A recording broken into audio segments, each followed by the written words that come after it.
up, everybody? Welcome back to another episode of The Real Hero Show. You got Cory, Nick, and Shane here with you, and we're talking spoilers on episode 5 of Foundation. Everybody's got the fucking giggles. It's Sunday night after 10 o'clock. I have no idea what's going on. There's some stuff in this episode we're going to talk about. I'm going to mispronounce all the names of all the characters and planets just for the comments section. We got to get Trenton back in here. We're going to Trenton, New Jersey. Baby. We're going to Terminus for our pest control needs. Harold Seldon is our main character. In this video, we are going to cover the Gaal flashback. We're also going to cover the current day plot with Gaal, and then we're going to talk about what happened on Terminus. So, gents, how are you today? You guys We're look extra like stoners, giggly. I'm not going to lie. Extra giggly. Yeah. No. Pineapple Express has hit you both. Seth Rogen's laugh. No, when you instead of going like saluting people, I do one like this. Yes. For the for what yes, you missed it. You weren't even well, looking. I look at the camera like a goddamn professional, Shane. I'm sorry. I just look at Nick and then laugh. Look, I can't get any of the character or planet names right. I have to do something appropriate for the show. For the viewers. Yeah, so let's not waste any more time. Let's dive into the Gaal flashback, which was how this episode opened. Shane, hit us with the summary. All right, so we begin with a flashback of Gaal Dornick on her home planet of Synax. We learn more about her planet and people, namely that they believe in a god called the Sleepers, and are ignoring scientific evidence that their seas are rising. Sounds familiar. Gaal was training to be some person of importance to the religion, not fully explained, but they talked about it a little bit and how it would be more beneficial to her family financially. Right. And she watches as a prior friend and university, I think he meant to be a professor or employee of the university, is executed. He is drowned, tied to rocks and drowned with his books. However, she takes these mathematical readings that were referenced in the pilot from his watery grave. She dives down and gets them and uses it to solve the Abraxas conjecture. She contacts Harry Seldon on Trenton. It's Harold Seldon. on Trantor. She sends a message to Trantor, and Harry Seldon sends her a message back saying that she has won the math competition. And it sets the events that we saw in the pilot in motion. Yep. Yeah. Wow. Well done. That's like the most put together plot summary we've had on any episode of the show. I feel like it's important in this show to kind of just talk about what's going on before we talk about what we think about it, because it's a very complex show. And if you're that being said, that's going to wrap it up for this week, guys. Leave us a comment below and let us know what you thought. And subscribe. Nick, what were your thoughts on everything that happened in the beginning with Gaal? In the beginning, it was very interesting to see how that took place on Synax with, the university. Obviously just need to be off limits, and but we see that it's instructor Zorn. Who's there, right? And she's like, "You can't be here." And then he starts to sort of pose like, these questions about the books, and that books are powerful. I mean, Nazis burned a bunch of them, so it's kind fair of point. Speaks about some history there. But same thing where like he says, I think it's I might mispronounce this word, but it was Calais. And it's I know it's Kalle. But he says like, Callie's numbers, like, look at them, they're right. Yeah. And because he's pointing out that, you're smart enough, you're brilliant at math, that that they're right. What's going to happen here, and there's nothing that we can do about it. And they won't do about it because they're like, oh no, we're just gonna, ignore it inevitably. And one of the things I liked was the back and forth shots between Gaal and Zorn as they're. I think they're sort of like wishing him off the deep end there with the rocks and the books. And I thought it was kind of eerie too when she dives down to get them, because I get that's what she was doing because she really believed in what he said after the fact, or even during that moment, as you can kind of see the expression in her face. But you see the other dead bodies down there, and I'm like, it's creepy. I'm like, whoa, okay, so this isn't the first Right. heretic that they sort of put an end to, but at the same time, like she's kind of getting the pushback from her parents, or rather her father, and obviously to the point where we kind of see where it connects between her and Harry, and it's really, again, quite interesting to see a little bit of the backstory on Synax. And again, I'm not too sure, if Synax is completely overflooded at this point. Yeah, I thought the same 34 thing. years later, I was wondering what happened, and she doesn't ask about it later. Right. So that's like when she says, like, how long was I in cryo? I'm like, damn. So I wonder what her home plan is. Yeah, she doesn't give a shit right now. Like, and I granted she's got a bunch of other stuff going on, right? Like, where is she? Where is she going? Which we'll get into later. But just us thinking about it as we watched it, and we just saw, the past her on Synax growing up, and it's like, man, that wasn't too long ago in the show, and obviously for her it felt like for half a lifetime, or a quarter of a lifetime, or third of a lifetime to be in cryo like that. But yeah.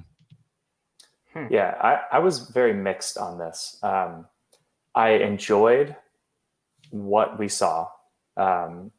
However, this is, I feel like, possibly David S. Goyer's work with Christopher Nolan getting the best of him, because I feel like this would have been much more impactful for the whole story if we saw this in the pilot. I think we would have empathized with Gaal a lot more had we known this earlier. At the same time, I get why they did it. I get why they tried to keep people watching in the pilot, and then we go back to it to kind of backstory it. Yeah. But for a show that a lot of the complaints are there's not enough emotional impact, I think it would have made a lot more sense to explain Gale's character a little bit more early in the pilot, and then like we get a lot more of that fish out of water feeling from her. Instead, we got the pilot. We don't really know what's going on, and then we come back to it. At the same time, like if you're watching this as a full show, and if you were to rewatch the pilot and first couple episodes, then it makes it better upon rewatch after seeing this episode. So I don't know how I feel about it. I like the content that was in there. I don't know how I feel about where it was placed within this season. And I guarantee you the writer's room wrestled with this for a long time. A long time. Interesting.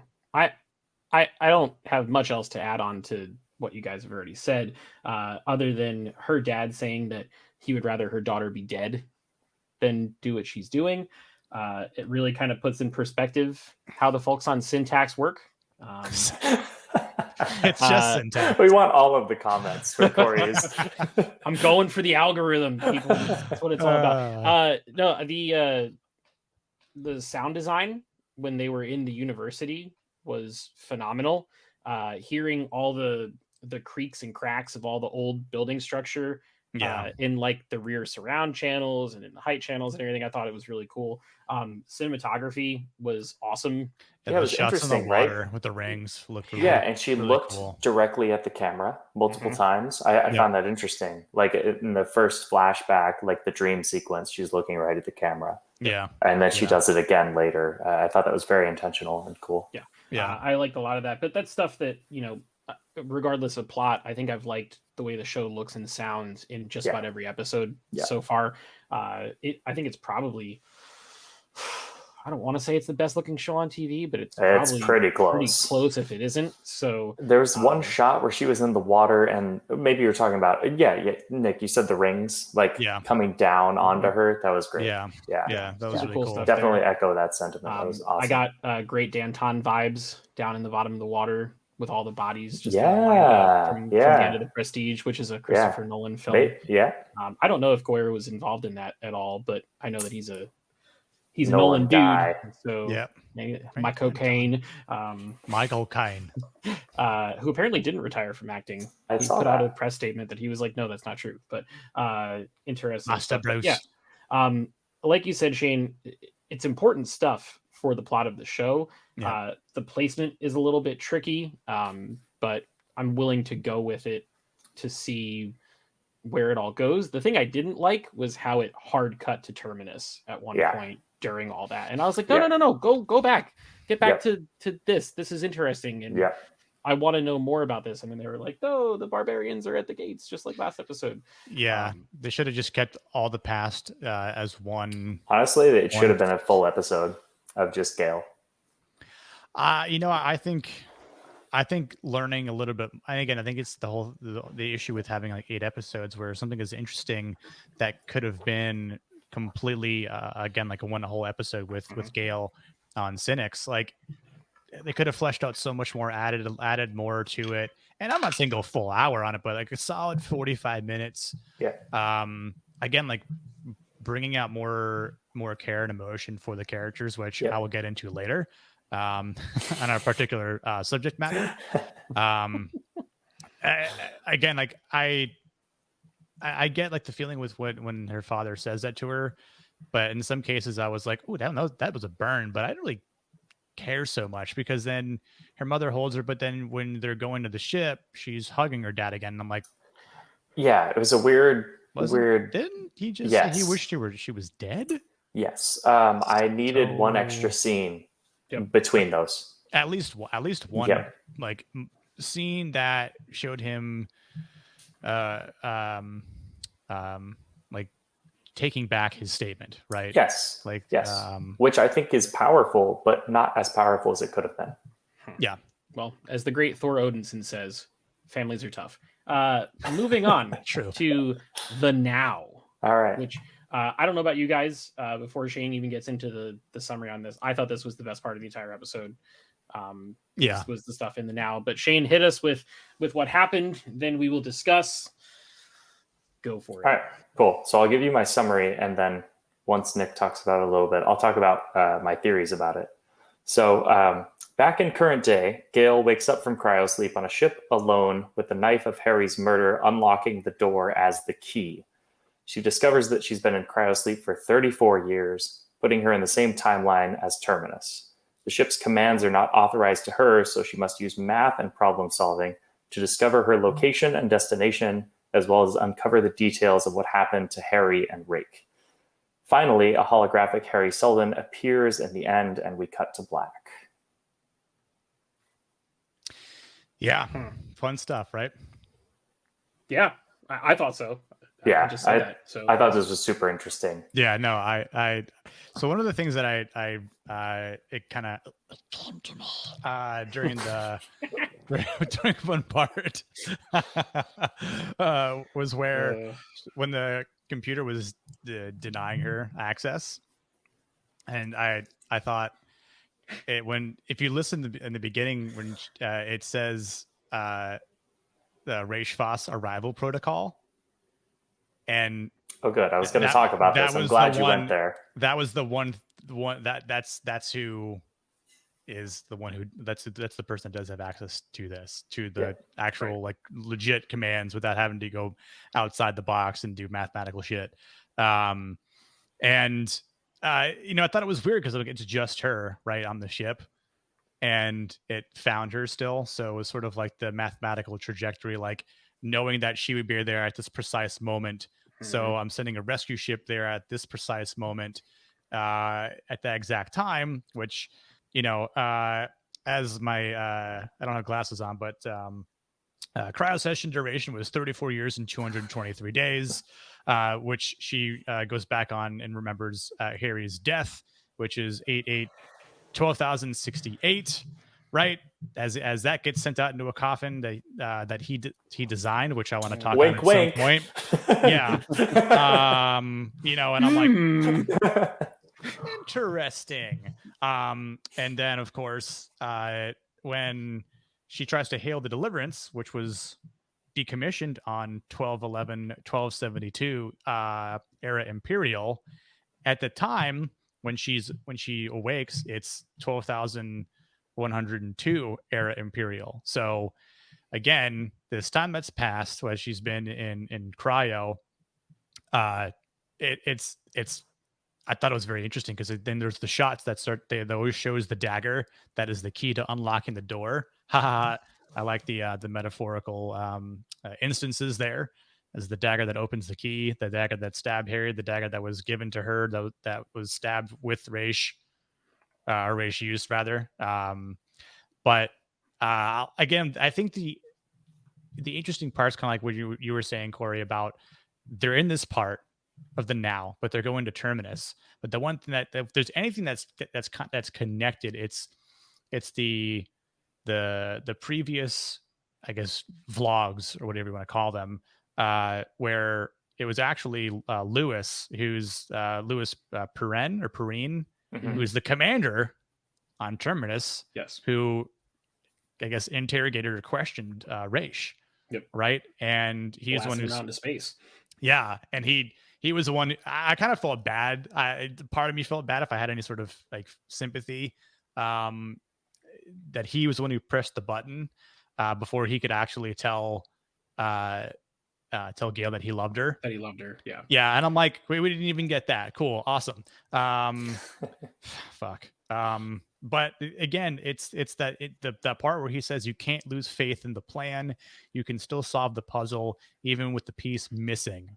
Yep. And I like the way that was done. Again, he's looking at the camera, but he's looking to Gaal, and Gale's obviously getting very overly emotional about this. But again, I thought it was very interesting because she has to outsmart this computer, as she states. But again, when she wants to go a little bit further because the ship's censoring her, and she goes out in the spacesuit and uses infrared, and then she sees that it's a dark star, the only one habitable planet that orbits a dark star, Helicon, which is Harry's home world. Yep. And then you start to connect the dots, and they're like, oh my god, there are blood puddles, and they start to disappear, but they're actually leading into a trail that is Harry laying there. Yep. And like, but he's doing this like he's like phasing.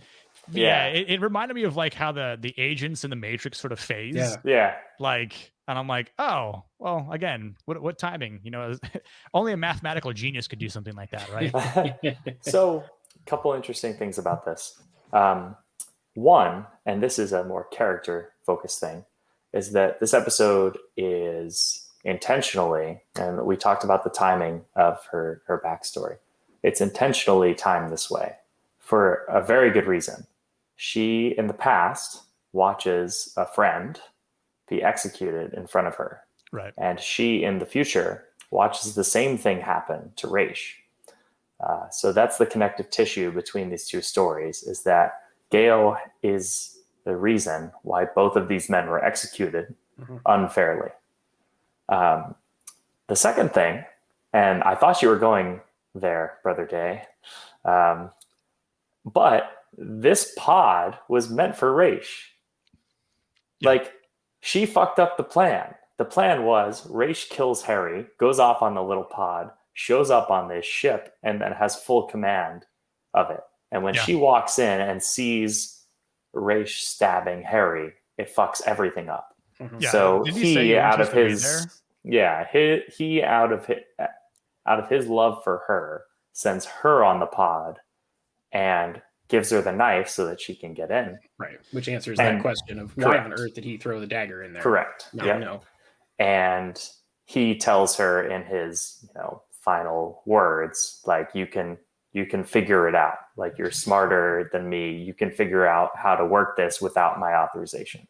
Right. And it's just the play that, again, something happens that wasn't supposed to happen much, like there's the variable, right? A variable in math. But there's still a way to solve the equation. So, and again, like I get that. And it was sort of, I don't know what quite say, like he did it out of love, but it was more so got the plan, and she's like hysterically crying on the floor and stuff like that. I'm just like, yeah, I thought that was a little much. I get her emotional, I get her emotional distress. I don't think that part was overacted at all. I felt like the suicide scene was a little much. Like, we didn't really need that. No. Yeah, that's why I was. Hey, that she's about to slice her wrist. The suicide backflip. Yeah, that's there for the visual sequence in slow motion. Yes. That was shot on an iPhone What 13. What if we did a backflip in space? Yeah, I was like, I really put that in my notes. I was like, what was the whole point of this? Other than just show a slow motion shot with water and a backflip. Like, cool, we can do things with slow motion. Like, we get that, but because then she snaps out of it and she hears something that that instructor Sorn says, and I'm like, just like that. Just like that. Okay. Very convenient the way that it all worked out. Plot convenience? Yeah. Never. No such thing. I thought that the computer that she was talking to was fun.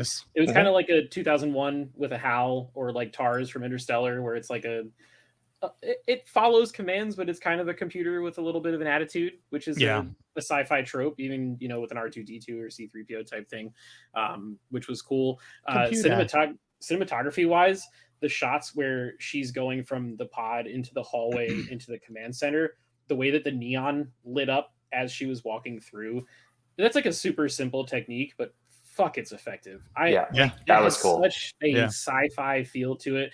I was just like smiling when that stuff was going on, not even knowing what was about to happen plot wise. I just thought all that stuff looked very cool.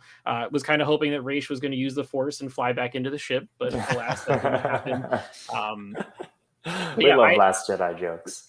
What do you guys actually think the deal is with whatever that Harry is? If it's actual Harry, if it's not really Harry, like I don't know what to think of it yet, and I want to know what your opinions are. I think it's like a brain upload AI.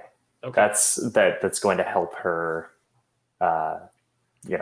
move on. I mean, it was supposed to be Raish, but so here's my theory: is that Raish was supposed to go to this ship, and the vault is supposed to be connected to Gaal, and Gaal was supposed to go solve the vault. It coincidentally worked out that Raish dies. Gaal goes to the ship, and Gaal's possible embryo solves the vault, and her possible embryo is Salvor Hardin.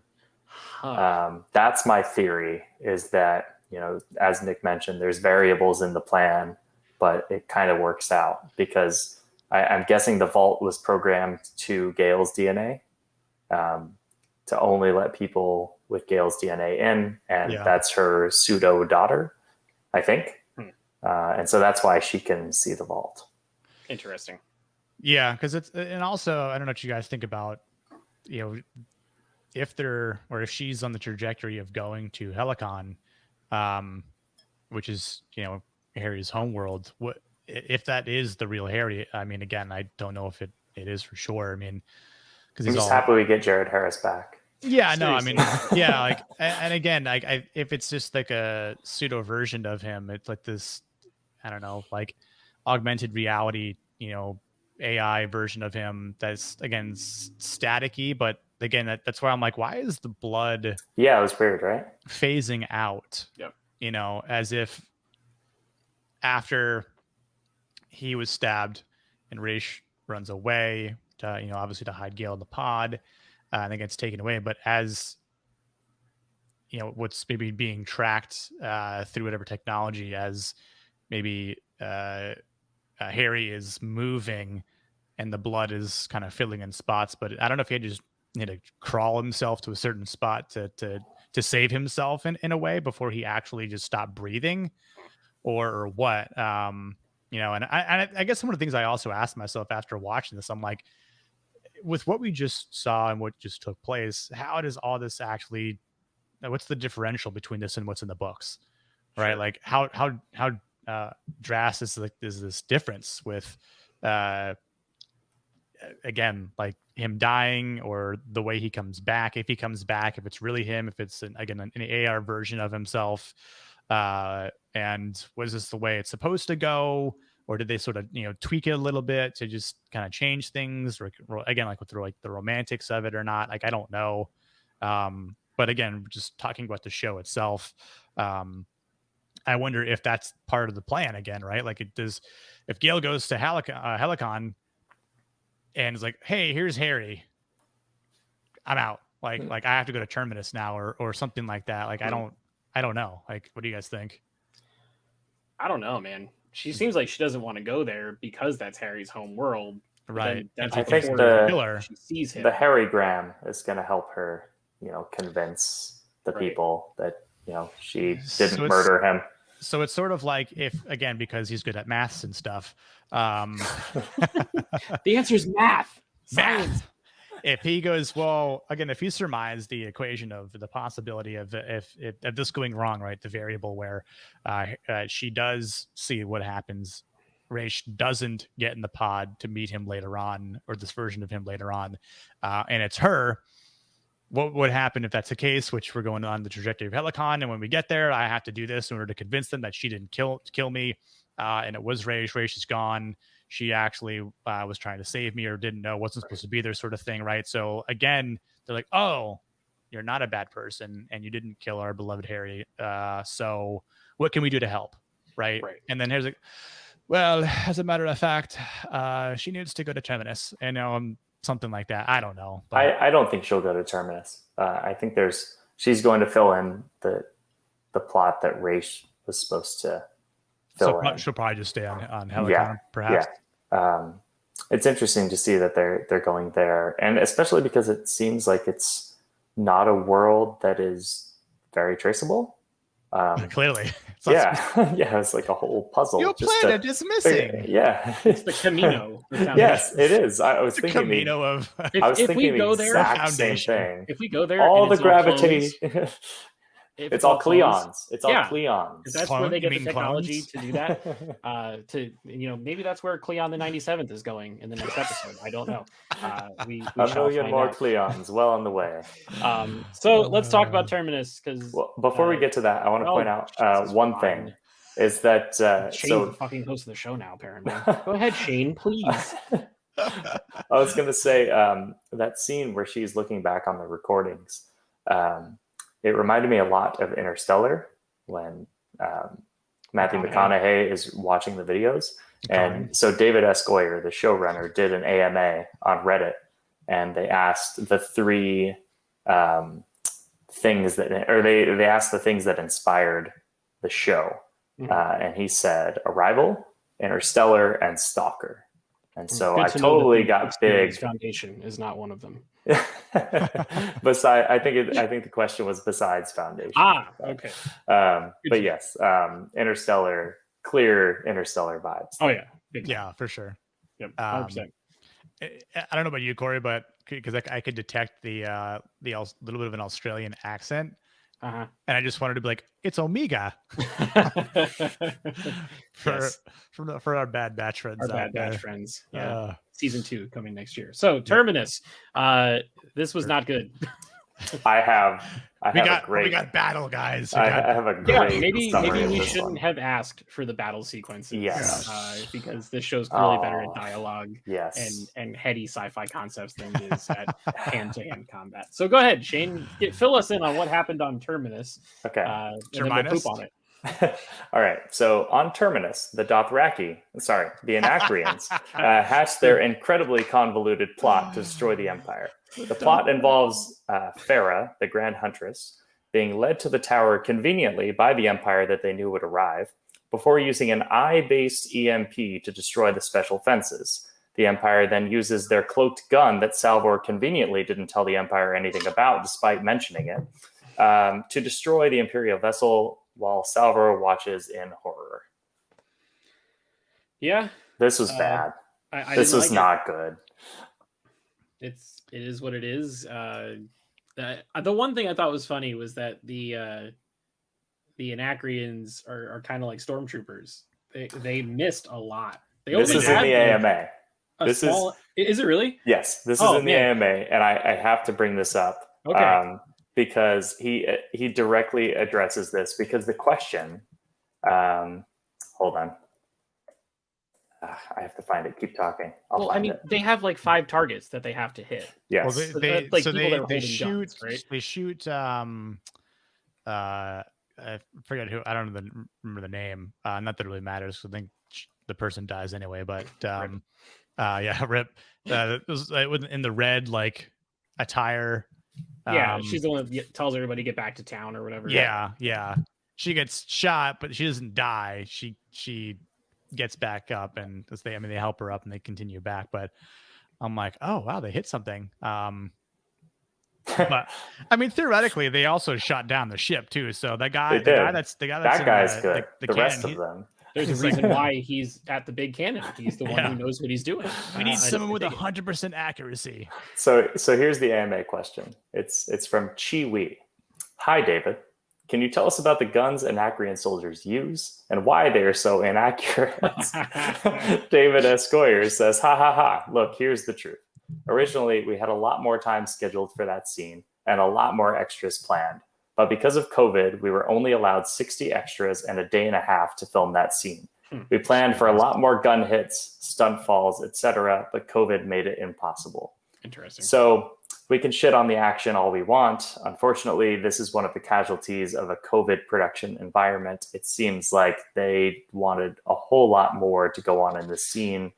And unfortunately, the realities of the world did not live up to the ideas that they had in their head. Fair. I mean, I think taking that into consideration and seeing what we actually got, I mean, I liked the fact that there was some sort of conflict, I guess. It wasn't really much of a battle. It kind of seemed like a bit of a I don't say a slaughter either, but just a one-sided victory, because I literally had in my notes here that Louis Perrin is an idiot. Yeah. What an idiot.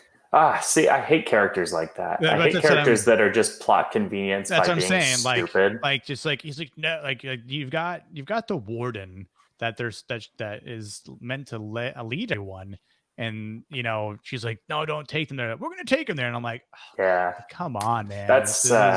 That's your typical inept. It's predictable. Like what's gonna happen, and her fucking eyeball is a thermal detonator, which we just reviewed. James Bond. A thermal detonator. Yeah, exactly. I was like, I've seen this yesterday. Those came out within a week of each other. Yeah, that's good. And I the Farah Salvor fight, was bad. It was bad. Could have been better, that's for sure. They tried. They tried. Again, like I think the lighting was too dark there. I think they could have added some, flickering just to kind of make it seem a little bit more dramatic. Especially as they're bombing they're bombing the whole city. Like they've cut a lot of things off from everything else, like outside of where they are, and especially when they're coming in all fronts, right? So they're literally trapped in the middle. Mm-hmm. So again, I don't know. So what you're saying is it was unnecessary. It was, because I agree with you. It was. I literally have my notes here. Like the whole point. This whole point was, even though I get why like the Anacreons sort of like what their aim was with all this, right? Like cloaking the gun, wanting the Imperial ship to come in, which it does, and then they're betting on a lot. I know, like it's like someone had to have done some real heavy bets, or like someone else is good at math. Like there's on the Anacreons. Yeah, and the Imperial ship kind of looked like a larger Slave One. It did, kind of, and I'm like, just all these ships remind me of Mass Effect because the little thing in the middle, the ring in the middle. Yeah, that's. I think it was similar to the ship that took Gaal in the first one. Yeah, and again, like so they've taken over the city, and they keep Salvor alive. Right, Farah just knocks her out, but I don't know. I didn't like the way it ended. Yeah, it's one of those things, and this happens in a lot of. Well, first off, the action sequences compared to the rest of the show seem cheap. Mm-hmm. Like it seems like I'm watching something that's airing on the Science Channel. It's like Stargate, sci-fi. Yeah. Like or Battlestar or something like that. Yeah. Where it's like they clearly don't have a lot of budget, and it's 90s TV or early 2000s TV, and so you get a lot of weird cuts and. Like it just felt cheap and kind of like B-movie-esque. Yep. Whereas the rest of the show is very, movie-esque. And so that felt a little out of place to me. Yeah. All the fight scenes did. Hugo's fight scene, the one-on-one fight scene, same thing. Hugo Stiglitz? Yeah, Hugo Stiglitz. Yes.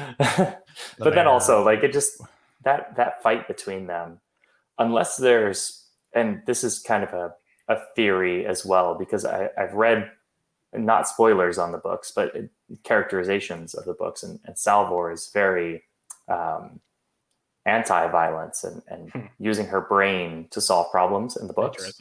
And I'm wondering if this is kind of like a little origin story where it's like she used to use violence and now she uses her brain in the future. She's also a man in the books, by the way. But yeah, I'm wondering if this is like a transition where it's like she sees her failure and notices that she has to change her ways. So in that regard, I can kind of see that fight making a little bit more sense, where it's like she used violence and failed, so she's going to use something else. I don't know.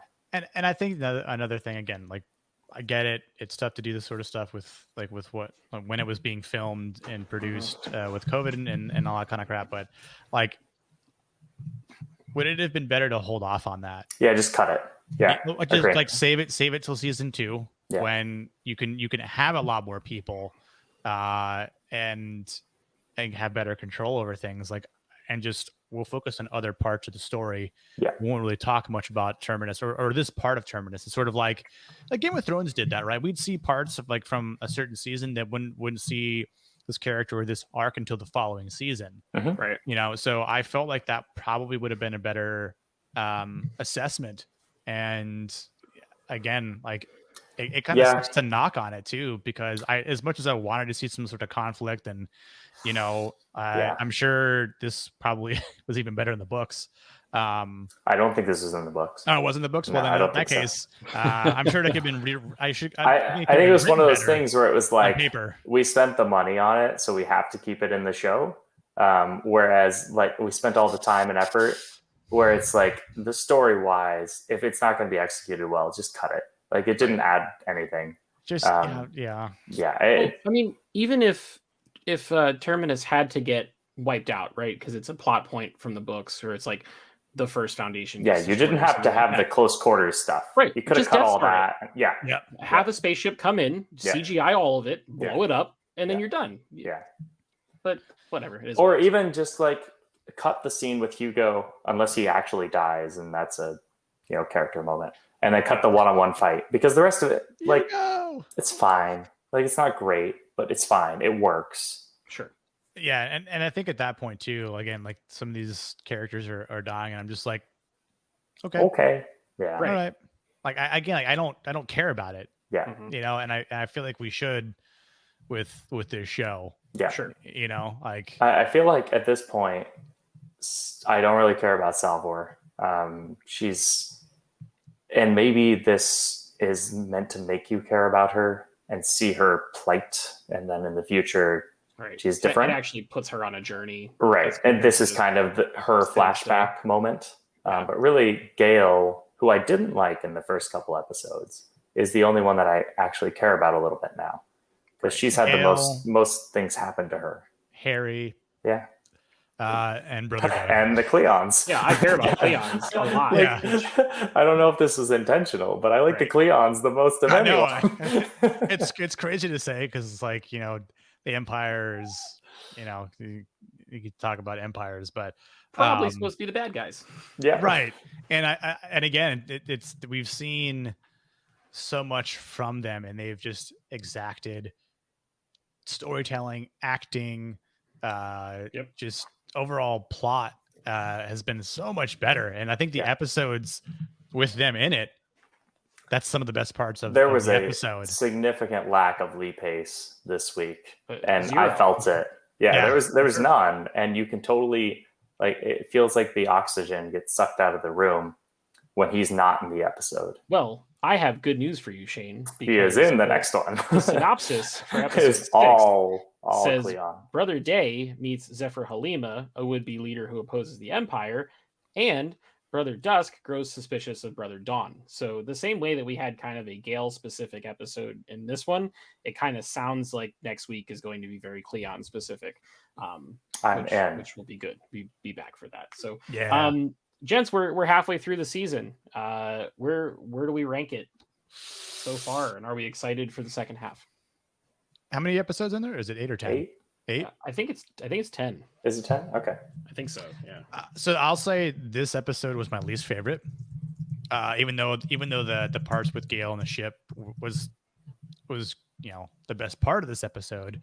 The second part best would be the past on Synax. And then there's the Terminus stuff at the end, but we're just not going to talk about Terminus. Yeah, no. It's like Fight Club. It's like Fight Club. Yeah. Yeah. Perfect. It's 10 episodes, by the way. Okay. So, I mean, I'm obviously still interested. I still have hope that the next half of this series or the season will be good.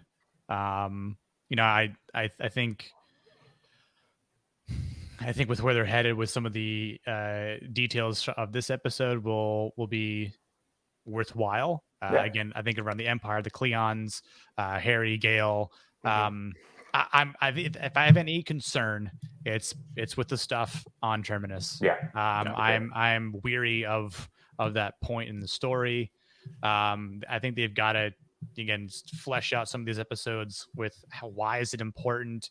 If it's going with Harry's maths about the edge of the galaxy, starting over and being the cause of other things, then cool. Well, let's just nuke the damn thing and just start, right? Like, let's get it over. Let's get it on, and we'll continue with the story, right? Yep. Like, take Sour, move her somewhere else, and again, I wanted to learn more about the Vault. That's the only thing on Terminus we'll get there. that is of any interest, and they didn't spend any time on it in this episode. We'll get there. Yeah, I have no doubts. This show to me, so I'll give the episode itself like a 6. Like, it was solid. Like a 6.5, something like that. The Terminus stuff is just not good right now. I think they'll get there. If there's one show that I would compare this show to, it's The Witcher on Netflix.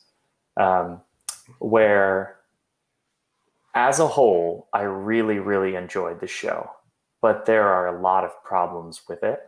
And that's kind of how I go with Foundation right now, where I am super interested. I'm going to keep watching. There are issues, and I think eventually they'll kind of hit their stride and it'll become a really good show. But right now there's at least one plot that is just not very interesting and not really hitting it. But I think eventually, once it all kind of comes together, it's going to be a very good show. It's just, it's not there yet. Yeah. The first half of the season was burdened with all the world building, creating the characters, setting up what's supposed to be 80 episodes. If Cory gets his way, that's a lot of heavy lifting for something that people haven't seen, a frame of at the point when the pilot first airs. So I agree. I'm very intrigued by it every week. I look forward to Friday to see it. Same. Because even if you get like an episode where a third of it like this is kind of off, you're still getting a beautiful show to watch. Absolutely. Great sound design. There is some cool stuff going. Like the Gaal, Harry, Raish storyline has my attention. Yes, it does. 100%. Very interested to see where that goes. So we'll see. It's all kind of up in the air. Yeah, and I think the last thing I'll say about this season is because season 2 is confirmed, I would highly surmise the season 2 to be much better than season 1.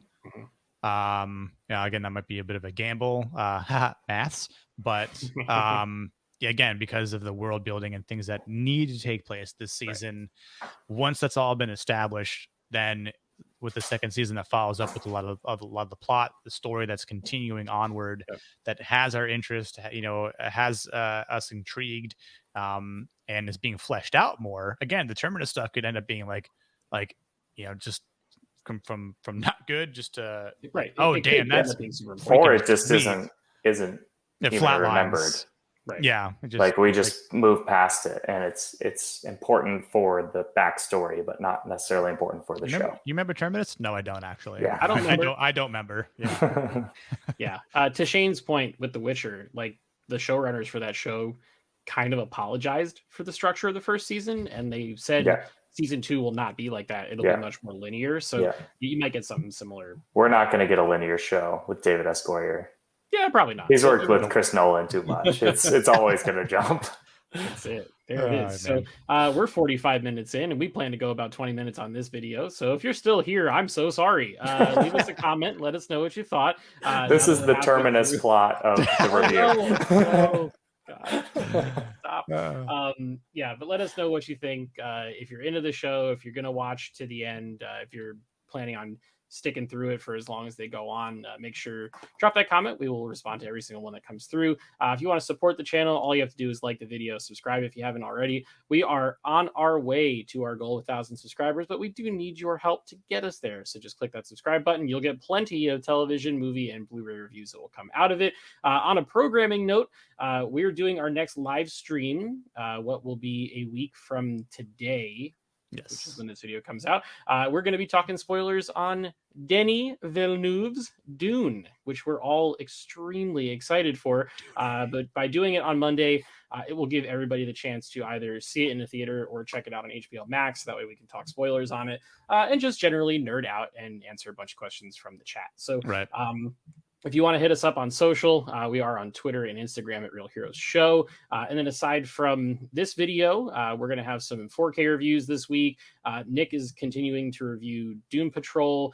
Just wrapped up Season 2. Got a whole bunch of stuff coming up. I think we're going to do Halloween Kills as well, because that's a divisive film. And we love divisive films on this channel. So make sure to stay tuned for all of those things and so much more. And until next time, we'll see you guys in the next video.